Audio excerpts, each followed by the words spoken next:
Dimp Digital presents Idle Game Chat.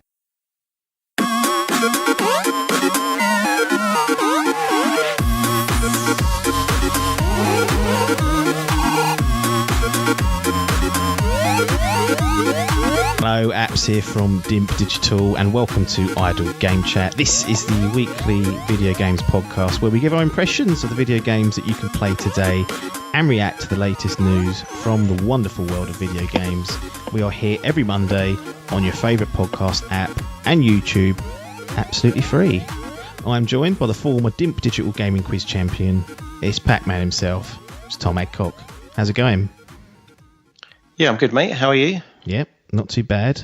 Getting hot in this room, but that's the trouble with these offices. All this electrical stuff going on only takes half hour, and then it's like way too hot. But we'll work through it. I didn't get a water either. That's a disaster waiting to happen. So that's going to be Crokeville for the entire episode. Might be a short one, so we might get away with it. But this week we're going to take a look at GreedFall, give that a bit of a grilling. And then you're going to chat about some of your experiences on GTA Online in 2020. Unbelievable. So we'll see how that goes. What is keeping people engaged all these years later? Sort of knocking on the door of 7 years now, which is madness. But as usual, before we kick off, got to let you know that if you enjoyed Idle Game Chat, make sure you tell all the mates that you've got that play video games. And even if they don't, I think a lot of people are just finding the chat quite therapeutic in this life. So definitely tell anyone. And then if they don't like it, it's fine because they can listen for free and then bin it. But if you want to support the show and sort of get yourself above, you know, the riff-raff and whatnot, you can head over to patreon.com/idle game chat and you can become one of our special patrons there. If you don't want to or you can't be bothered, I'd say no bother, but really you should try and fork out a little bit to help this run because it's time and money now that it's starting to take its toll on us. So, but if you can't, thanks for listening, I guess, at the end of the day. Getting a little bit bitter with these freeloaders now, if I'm honest, sort of a few weeks into Mate, this. I'm getting my garden done. I need that income. True. I need those bucks. Got bills to pay. Come on, guys. Absolutely. Let's do GreedFall first. So, yeah. I bet you have no idea what this is. No, I just looked it on Wikipedia.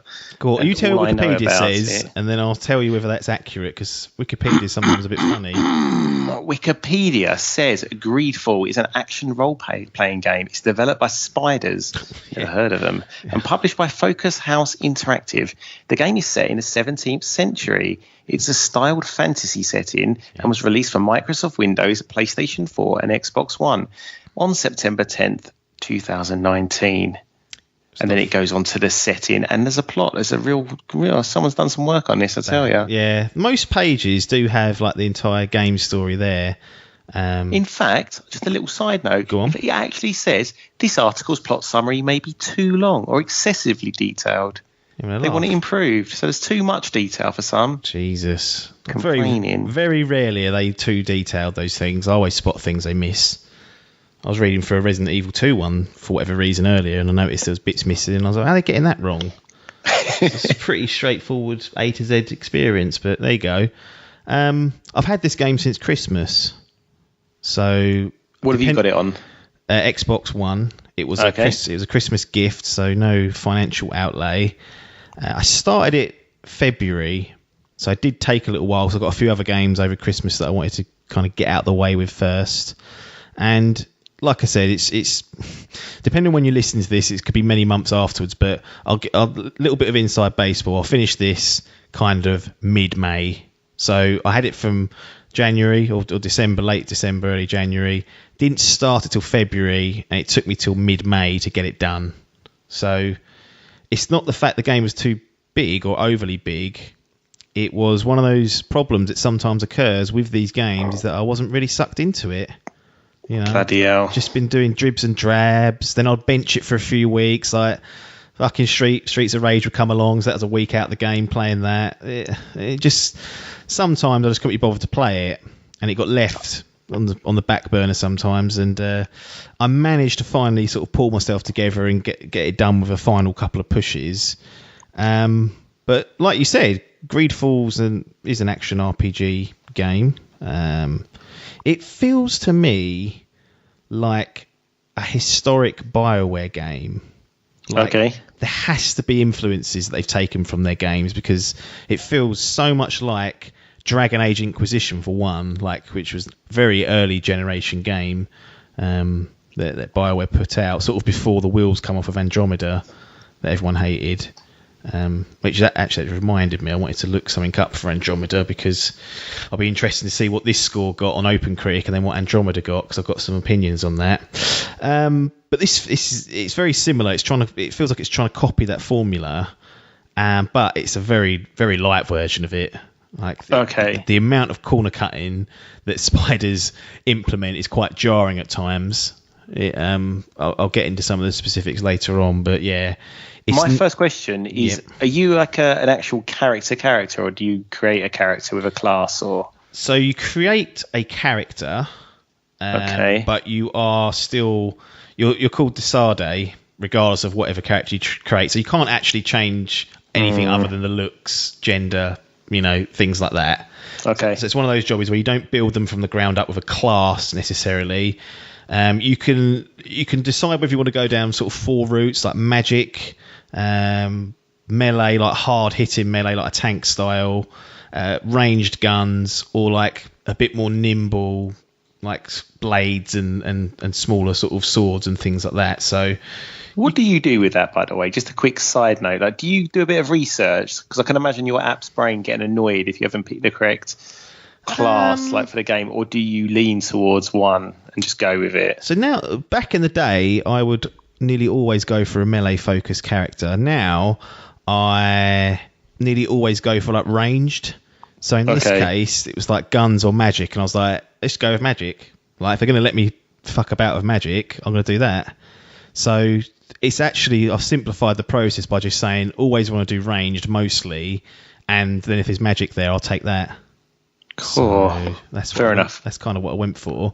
Created my little Desade, look-alike. He's a noble, so I wanted to make him look sort of like noble, like a little bit of sideburns, like sort of slick back hair. He looked pretty cool. Didn't do anything crazy with him.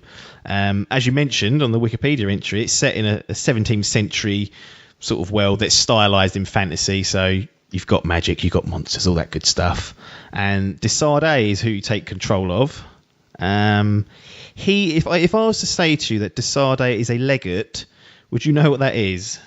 No, I have no idea what a legate is. His name sounds a bit Dutch, so no, that's not thinking of like a Burkamp looking fella running around. No, legate's what he is his job title. A legate? No, he's a delivery guy, like runs things, errands and stuff. Not far off. It's actually not a bad guess, I guess, because of legs, and you've gone down. He's basically a diplomat for the noble faction that he's part of. So Desade, who you take control of, is the legate for the merchant congregation. And I mean, you can tell already that they really love their own lore here. Like, I've never heard of a legate. Desade sounds like a ridiculous name. And then the noble faction is called Merchant Congregation. But long story short is that you're sent to an exotic island, Tier Thradi. I can never get that right. That's one thing I could never pick up. It was like learning a new language sometimes. I can see it here. Yeah, but you're sent off as a legate to with several objectives really. One is to establish diplomatic relationships with the other foreign factions that have arrived on the island. So there's like 2, maybe 3 others that have arrived. I can't remember the names off the top of my head. Establish diplomatic relations with the natives that live there. Yeah, like all these like high-powered, like posh, like noble factions all rocking up, and they're a bit like, all right, what's going on here? And then probably the main reason why you're sent there is that there's actually like a blood plague that has ravaged the home continent that you live on naturally, and it's to go there and find a cure. And I guess the idea is that because this is a nice exotic island, there could be a cure there that you could do it. And okay, I'm on board for this. This sounds all right so far, mate. What's really interesting is that you go into GreedFall without like a primary antagonist. Like, do you know? Like, let's just look at Zelda. Like, you rock up, Gandalf's there. You know you got to take him down, but in this, there's no like evil entity that you need to deal with, that you need to rid the world of. It just wants you to kind of establish relationships as you see fit with the factions. So if you don't like the factions, you can tell them to piss off, and you get all that sort of decision making. Yeah. Without being like overbearing and distracting you with an evil force at play. And to me, this whole setup felt so much more natural than many of the RPGs out there. It completely like liberates you from biased decision making, and allows you to kind of just feel more in tune with the world and sit there and take your time doing the side quests because you want to perhaps build up a level of trust with one of the factions that you've taken a shine to. So I'll go back to Breath of the Wild. Like literally, the game kicks off and it's like, right, Gandalf's in that castle. He's killing Ganondorf, not Ganondorf. Dorf. You're going to get me out of here. Well, whatever he's fucking. There's too many. Why aren't there just one name for him, like Bowser? It is ridiculous. Even Bowser, King Koopa, it's Nintendo, mate. They just chop and change, didn't they? Translations, fax machines back in the day causing problems. Yeah, it's not ideal. I heard Donkey Kong was meant to be called Monkey Kong, apparently. And Jesus fuck. they fucked it and went, nah, just stick with it. Donkey Kong's all right. Monkey Kong would have been 10 times worse. I can't have that. Sorry, go on. But yeah, so when you like you've got a nice base of Greedfall, it sets up a nice foundation. Like I said, I'm using Breath of the Wild example because I think it's one of the most almost that we've spoken about on other podcasts. Like you can go and take him on at early doors, but what having that evil bastard in that castle doing to what's her name? I was going to call her Peach. Oh God, I'm going to get crucified. Zelda, of course. It's in the title, you prat. Anyway, like having him there doing God knows what to her, like slowly killing her, just created a sense of urgency to me, and it made me feel bad for doing the side quests. Like, cause I'm like, why am I running around like trying to secure like a property for myself when whatever his name is, Ganondorf, is doing God knows what to Zelda? Like she's slowly dying, and if she dies, that's it. The whole world's wiped out, and I'm fucking running around trying to get a little property because I want to have a little rest now and again. It's a good point, and I think sometimes with these games, especially if you're not building from scratch, you kind of feel like there's a right way to play your character, like his personality, especially if it's a sequel. Yeah. And then also, I had another point that I can't think of, but yeah, I think that's one of the main sort of flaws with that. But basically, you're loving it then. It's a good setup. Yeah. And it's doing its own thing, but I feel like there's multiples of buts with this game for you. So, but it's a good start. You're liking the setup. Yeah, loving it. Yeah. Like, I'm loving the fact that I'm just here to do my job, which is to put out fires, like all these diplomatic nightmares because someone's done this, and you're like, oh, what'd you do that for? Solve problems, create, I guess, fruitful relationships, and then ultimately look to try and source a cure for this plague. And who knows, you might stumble across that in a side quest somewhere. You might find out something interesting by doing that. So in context, undertaking all these quests, doing all this stuff made total sense, which I appreciate in a game that's relatively meaty in comparison to like a straightforward sort of action game. But these are the buts. There are issues with Greedfall that just, they tarnish the great foundation. Like the environments and buildings and interiors are shamelessly recycled and reused. Like it doesn't matter which faction HQ you're visiting in which city, you go inside their HQ building to sort of talk to their main person that you chat to, and the layout is exactly the same.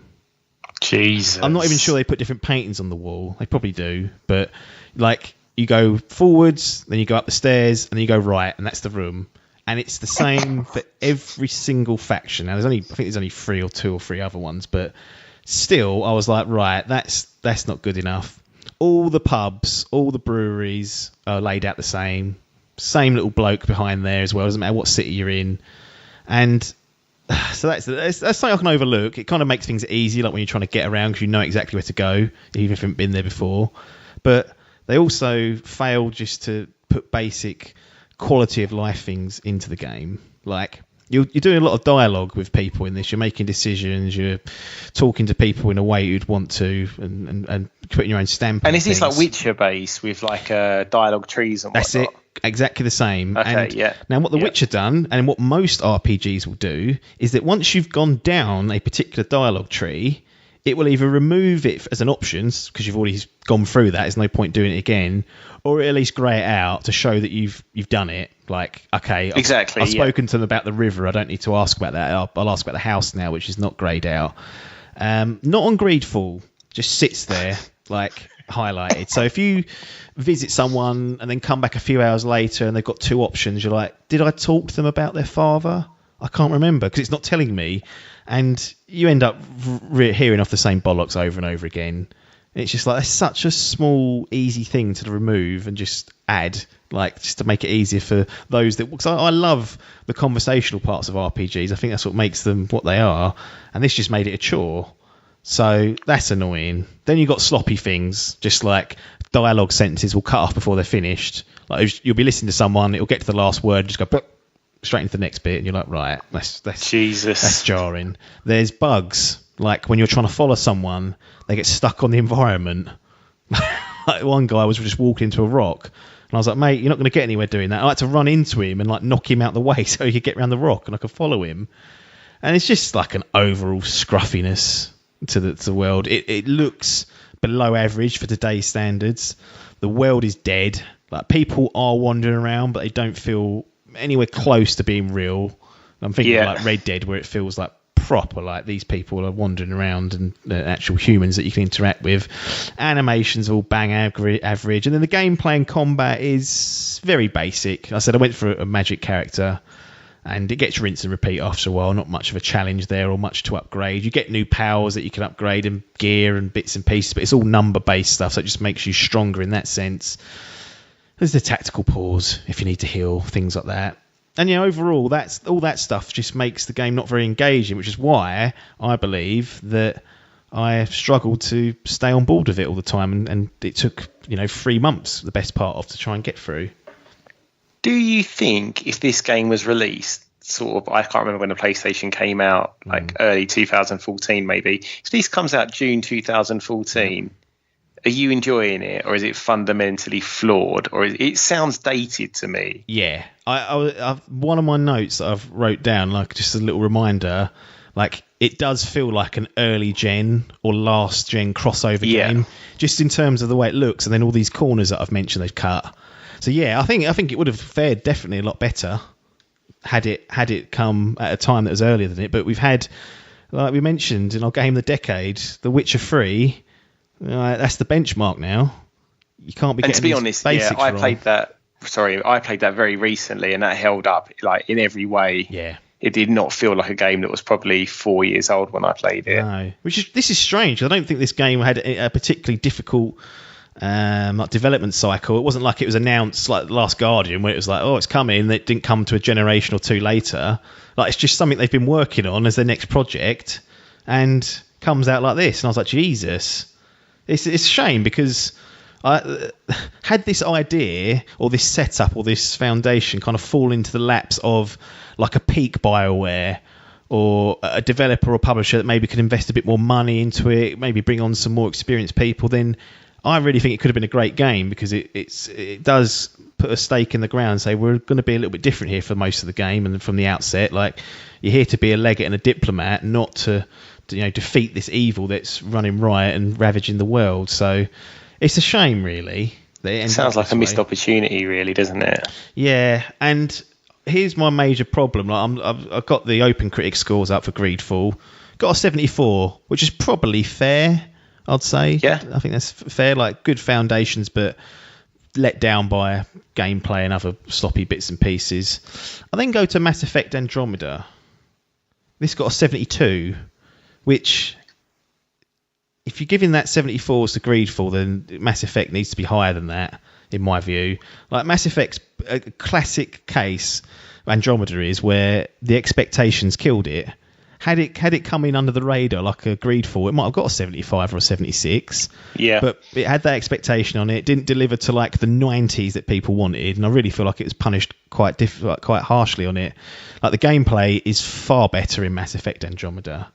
The scruffiness was there from day one because we saw it all in the videos and whatnot. But the scruffiness in GreedFall that just sort of gets glossed over. And yeah, I feel a bit bad for Mass Effect in hindsight because gameplay wise they nailed it and just got sloppy with it. But GreedFall sitting above it on OpenCritic, so that's what will matter when people look at the record books. It's so subjective, isn't it? There's so much more. It shouldn't, but there's so much more to take into consideration when you look at those numbers on that screen. I'm looking at Wikipedia still and just scroll down to scores. It's pretty broad spectrum. You've got GameSpot 5 out of 10 at one end, IGN at the other end 8.2 out of 10. Well, for GreedFall, yeah, they're nutters how's over that IGN. happening? That's mad. That can't be trusted, can it? Not really. That's why you come to Idle Game Chat. Exactly. You get it pulled apart and put back together, and then it'll just be a recommendation if it deserves it. But yeah, what about sequel though? Bigger budget. I don't know if the story's got legs for a sequel, but same team, bigger budget, more development time. Are you interested? Yeah, but only if it'll be one of those times where I've got nothing else on. Like, I'm not going to rush out and buy GreedFall 2 if it appears on the shelves, put it that way. Like, it's going to have to be, okay, there's like a gap in the gaming market. I've got nothing to play. Oh, GreedFall 2's out. Should I play that now? And then I'll probably get it. But it wouldn't be like being marked as like day one, need to get it and get through it. Definitely not. Got ya. Yeah. Bloody shame. But no, it sounds like it can be improved. Like a bit like different game, but like original Assassin's Creed, there's a formula there. It can be worked on. It's not a travesty. It just needs refining a bit. Yeah, and I agree with that. It does need some TLC. It just needs someone to go over it and go, right, why are you doing that at the conversation trees?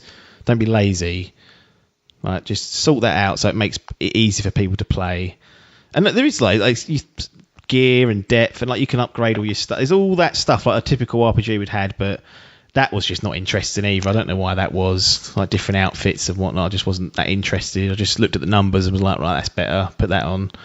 So yeah, buildings and interiors looking the same, you shouldn't be noticing that. That should not be a point. Like in 2020, that should not be like a point of irritation. That's no, and even like it's like several zones that you can travel to. They don't have. They feel very similar. Right. It's not like one of those maps where you go to a different planet or different part of the island and it's like, fuck me, this is the snow bit. Yeah. It didn't feel like that at all. It was all just like lush green sort of garbage. And I was like, right, have I been here before? Yeah. It's just not. Yeah. Just sloppy in some places. It's fascinating, really, to see the corners they did cut to get what is quite an ambitious game out. These are taxing games, like, because there's companions that come along with you, so you can build relationships with them. You can do companion quests, obviously side quests, main quests. Like, it's got all the stuff that like an action RPG would have these days, which is definitely not easy to come up with. And yet it feels like they just got to a point and was like, can't be bothered to do that. Should we just cut that and put it on there and it's done. And then what you get is GreedFall, where if you can get sucked into the story and just play it for that, then you're golden. But when you start noticing these flaws, I think it takes the enjoyment out of it. So I may well have ruined it for some people that haven't gone through it. But this is what I like now, because sometimes, obviously, if I'm talking to you and you're raving about a game, the end bit, I kind of guess what you're going to go with. But is this game recommendable? That's the question. So let's review it. Yeah. And how do you place this on the new sort of thumbs up, thumbs down, thumbs in the middle situation? What are we going for? This is a classic game that had the potential to be. For my genre, I love this genre of game. So really, the doors are open for 2 thumbs up for it if you can get it right. If you can produce the goods, then you're in there. I can't, like for example, I can't see myself ever recommending a fighting game as 2 thumbs up because it's just not my my favourite in my bag. So, but I love these games.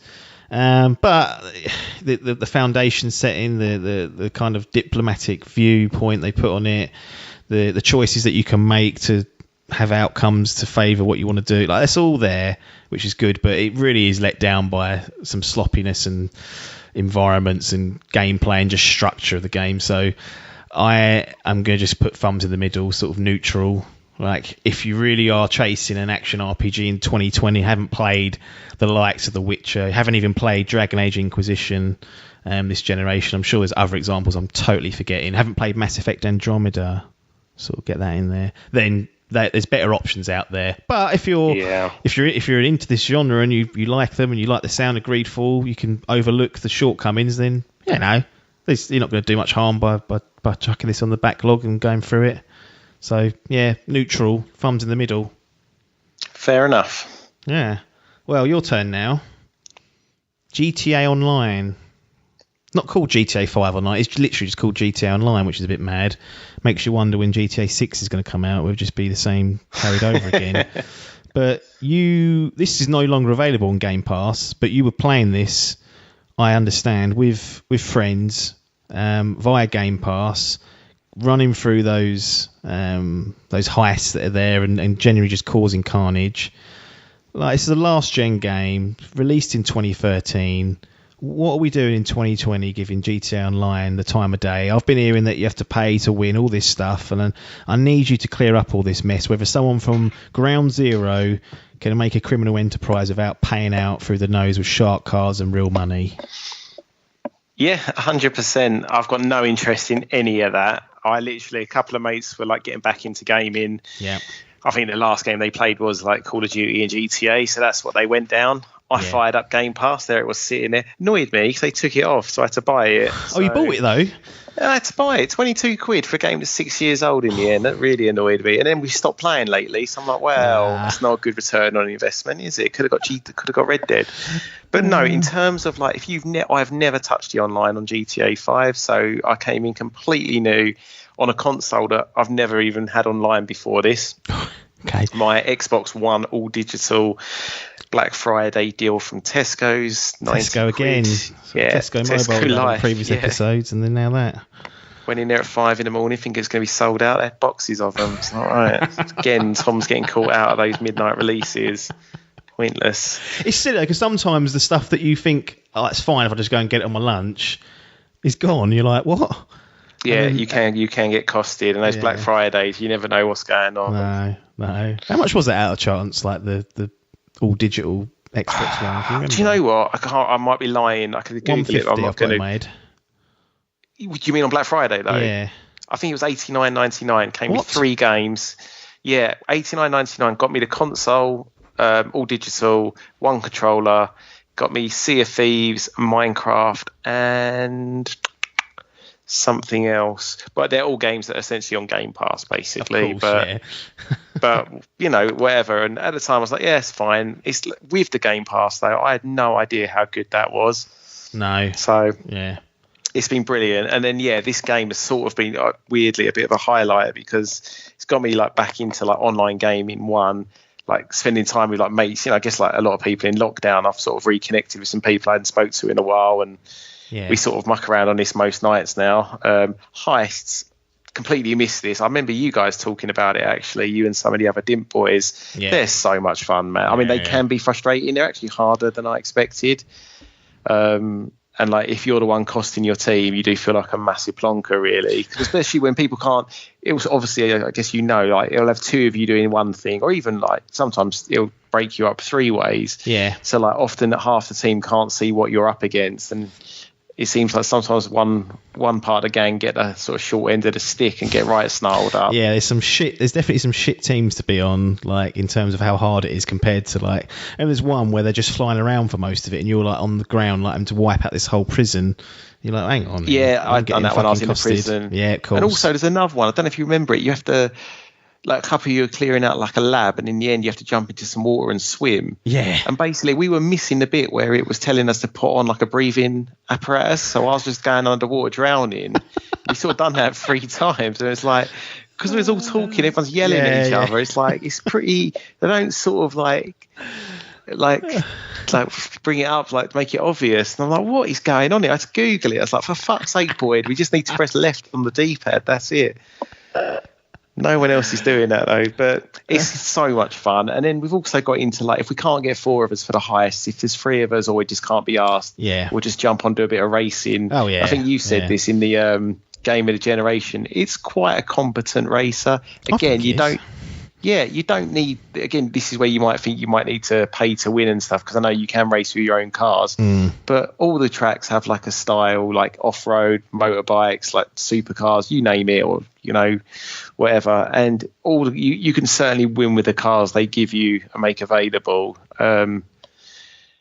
I mean, people are little fuckers on it. Like, you see the people who kind of fuck up lap 1, they'll wait around and try and knock you off the track. Lap 2, 3 and 4 really sort of annoy you. But it just adds to the fun. It becomes more like Mario Kart than something like Forza or something. But really good. And then the third sort of like prong to this is just causing carnage, jumping onto an online game. Yeah.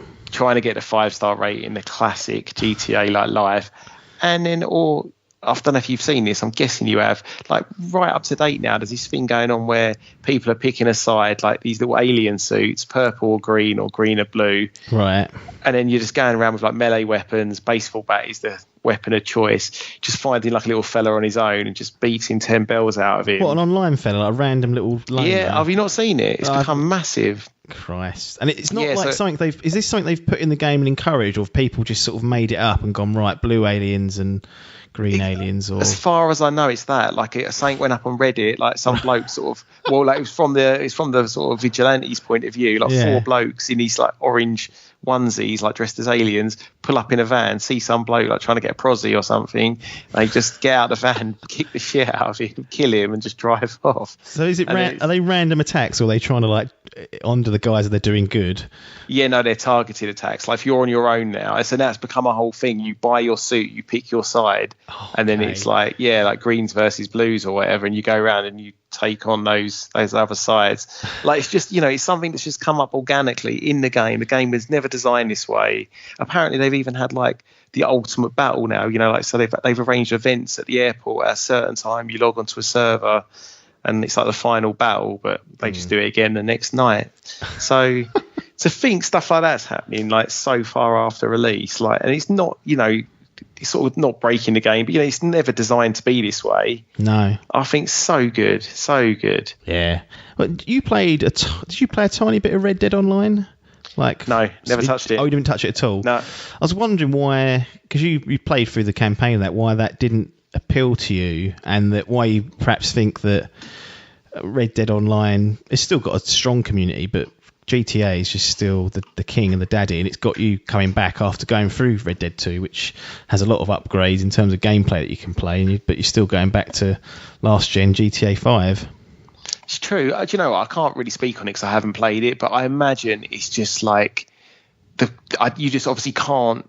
The setting in my head, at least. Fucking Mandalorian in it, isn't it? What it's called? What's that car called out of Back to the Future? Oh yeah, it's got that in it. The DeLorean, Batmobile's in it now, roaring around, all sorts going. People flying in jet. You can't do that in the Wild West. Exactly. Like, to be honest, I saw my nephew doing this once, and I was like, that looks ridiculous. Like, I've got no interest now. There's too much going on. But when you actually play it, it's not really like that. It's just 1 or 2 people who like got crazy levels, and they are literally like flying through the city, dropping bombs on people. But yeah, going to what you just said then, I think in my head at least, that's the difference. You can't, fire a rocket launcher at a helicopter, 3 of your mates in, 1 parachutes off and it gets caught up in the blades of a helicopter below him. Yeah. Like, that's a regular occurrence on GTA. When in the Wild West, I know you can like hog tie people and stick them on the train tracks, also loads of fun. But it's just by definition and setting, it's a slower experience. Yeah. I don't know what you can get up to as much, but I just think GTA's always had that carnage factor that people like. It's one of those games, isn't it? Along with like FIFA, Call of Duty, like that, just non-gamers will play and enjoy it, and it's the most gamey of those games, really. Absolutely. And I think it appeals. This is what we were saying. There's not many games that appeal across like factions, like age, like demographics, hardcore, like casual gamers. Everyone knows GTA. Probably everyone's played it, and probably everyone's had some fun on it. Yeah. No, I agree with all that. Going back to your Black Friday deal, I've done a bit of research. Go. Tesco was selling it for, according to this, $109. Cool. See, right? My brain. It could be. Yeah, the Tom brain probably just deducts everything. I probably lied to Sarah and said, you had to take 20 quid off it. Sort of knock that down. Yeah, that sounds right, and it's still a pretty good deal, I guess. Oh yeah, absolutely. Especially if you've got Game Pass of it, you don't need to have the disc tray. you're kind of laughing there. It annoys me though, because we had this conversation. Like, I'm definitely a physical man. It feels weird to have an all digital console, but actually doesn't bother me at all with this, weirdly. So maybe I am ready for that new life. I'm sure I've said it plenty of times, sort of dropped the seeds or the hints. I am seriously considering going digital for next gen. Even though we've both just confirmed we've ordered Last of Us 2 physical. That's all fine. That's done. We've already got those in our hands. That's fine. But next gen, like fresh start, keep like this gen is like the last bastion of physical, and then just walk away from it all. Like Ghost of Tsushima will sort of be the swan song for me, I think, in terms of physical, and then get on the digital train. It does. I mean, there's no reason not to. I don't know why I'm a holdout on this. I would never buy. Genuinely, it is more expensive. In 20 years, I don't think. No. Oh yeah, it is. But the convenience, you are. Yeah. That doesn't make much sense, does it? The fact you're not owning anything, there's no resale, and you're still paying like an extra 7-8% on top for the convenience. But it is the convenience, I guess. Yeah. One problem I've noticed throughout the generation is that I'd finish a game and think, yep, done with that, trade it in, thank you. And then later on, there'd be like DLC. Yeah. Or I'd think, oh, you know what, I fancy running through again, that game. And then I'd look and go, you traded it in for 12 quid, you prat. So you haven't got it anymore. Whereas at least if you've got it digitally, as long as they don't shut all the servers down and con everyone, like I could just download it again and then I wouldn't feel like I'd lost out. Like, I've had to rebuy games. I've bought I have Control. I rebought twice, because I wanted to. I thought, oh, actually, I quite like that game. Maybe I'll play it again. And there's like a DLC pack coming. I've definitely rebought stuff and been worse off for doing it. Like if I just got it digitally and sat there on it and gone, right, it's fine.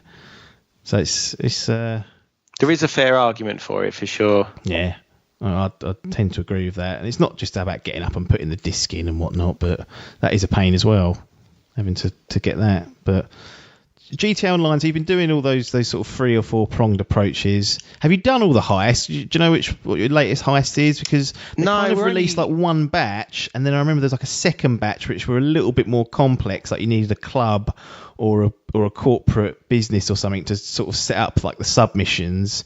And then I think they've done a casino one which I've not got to at all. Yeah, exactly. I think that's now the sort of the main one. The last one now is the casino. No, we've only done 2. We're like. I think we've just started the 3rd one, so we're actually taking our time because I feel like there's so much to do. Do you know what I will say? One hindrance on this, it is a fucking slug trying to get you all together, actually make the online work. Yeah. A lot of crashes. Yeah.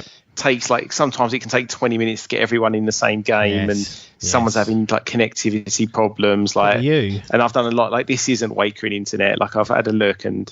Like every problem I've ever had, or one of my mates has had, is something that millions of other people have complained about. It's that shell internet. It's not. I think at times it's almost. I feel like at times this online has almost been unplayable for some people. Yeah. Like people have had real problems with it, so that is an issue for sure. Like, I mean, like when we was doing our game of the decade. Like deliberations in WhatsApp, that was in hindsight that's an easy flaw because you're right, the connection and just trying to get 4 of you into just a match or matchmaking into a heist for whatever reason takes forever.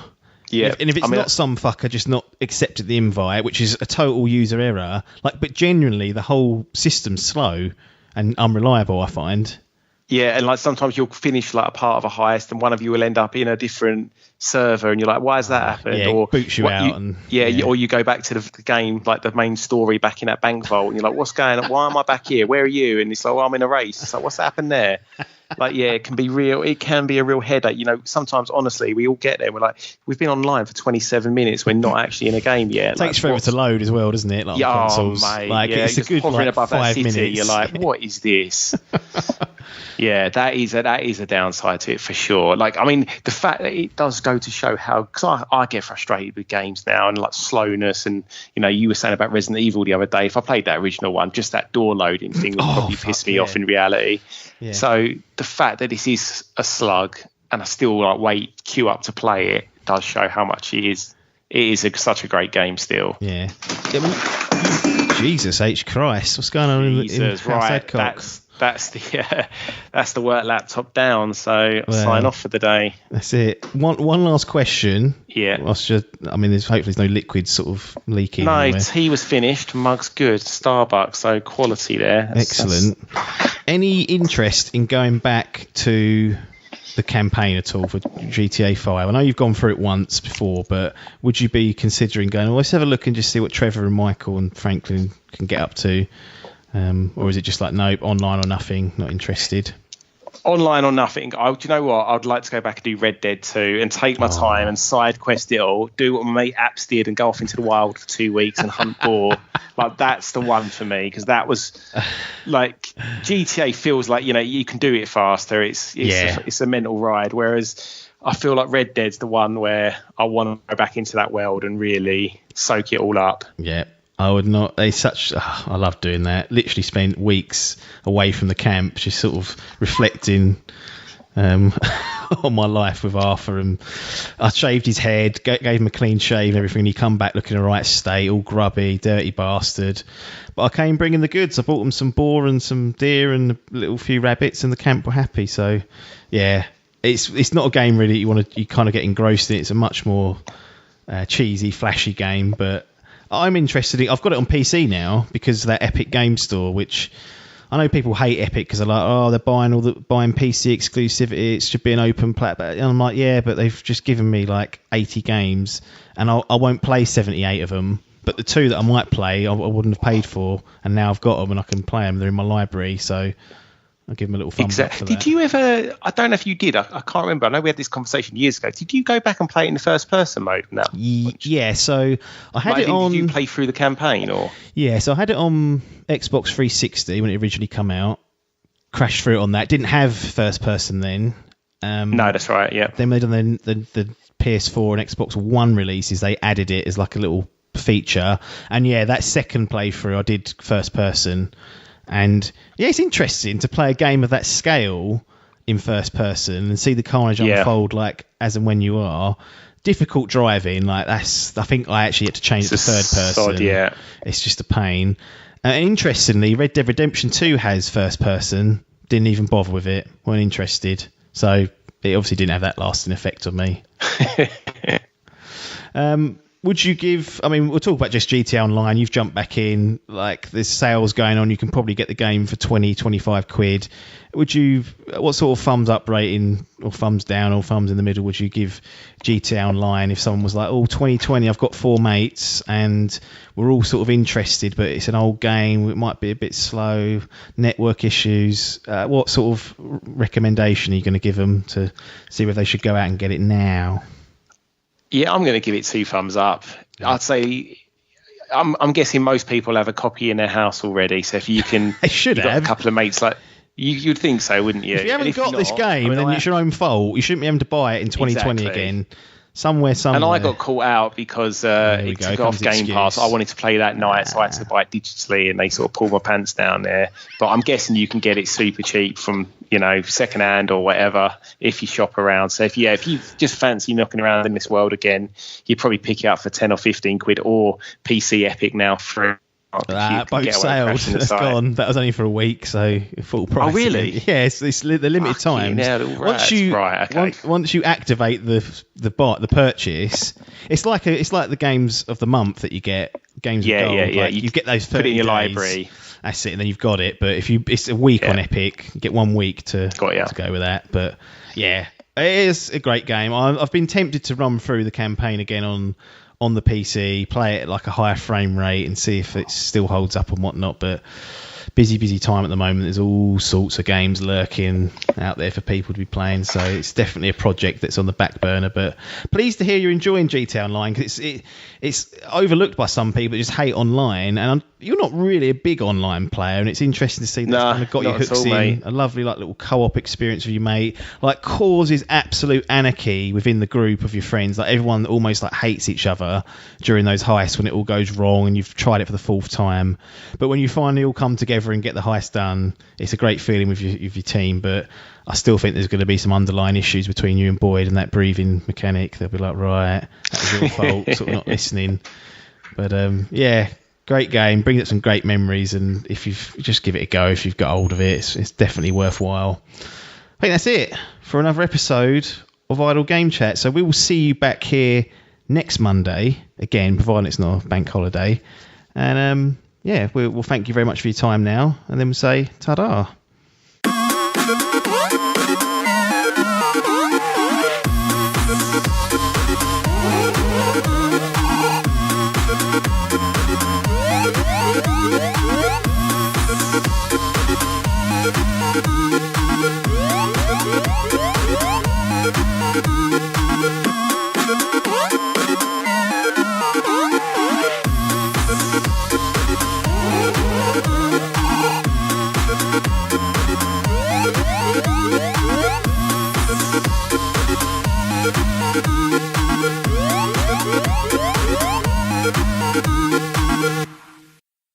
This was a Dimp Digital production.